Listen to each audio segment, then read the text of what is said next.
Kazi bwa mukulu ani? LITO man Uganda. LITO man Uganda. Kazi gwani?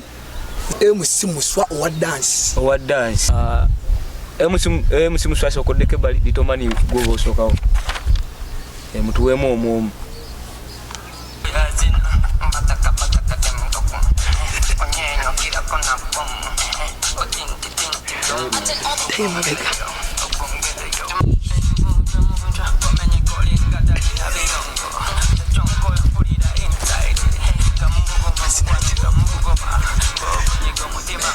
Kati MC Muswa tuwemu ku mazina godako.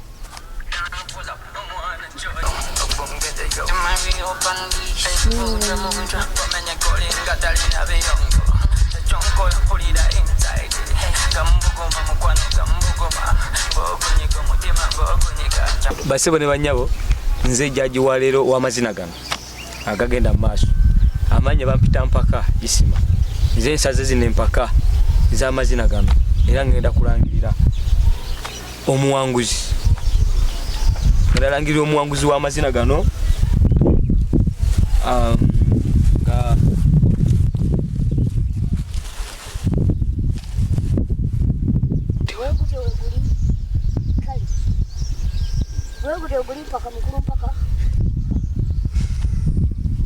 nga lero kubaddeko omukulu gwe bayita LITO man Uganda ne MC Muswa ng'era alidde empaka zino ye mukulu era nga wembadde jjaji wa leero ng'amanya nze empaka isima ngenda kulangirira omuwanguzi w'amazina gano babadde babiri mu mpaka zino nga kuliko omukulu LITO man Uganda ne MC Muswa era nga nyimidde ku magulu gange abiri nga nze jjaji nangirira omuwanguzi olwaleero ye MC Muswa w'amazina gano.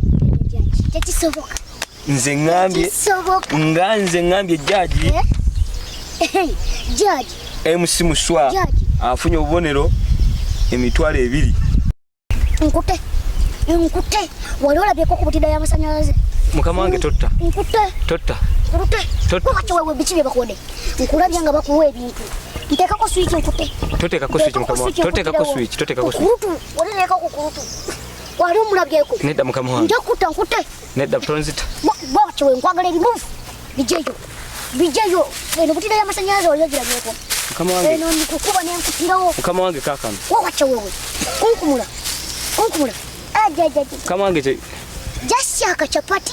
Mukama wange babadde mpadde ku kyakulya ng'enjala ennuma.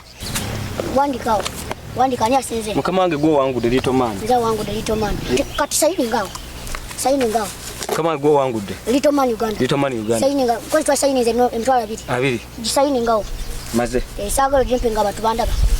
Yaga sagala kutu. Kati buchapati ke kakozeseza nso. Mukama wange kadde kakulya. Wewe chowe. Iwe kano kato kakuru LITO man Uganda. Officio man LITO man officio Uganda.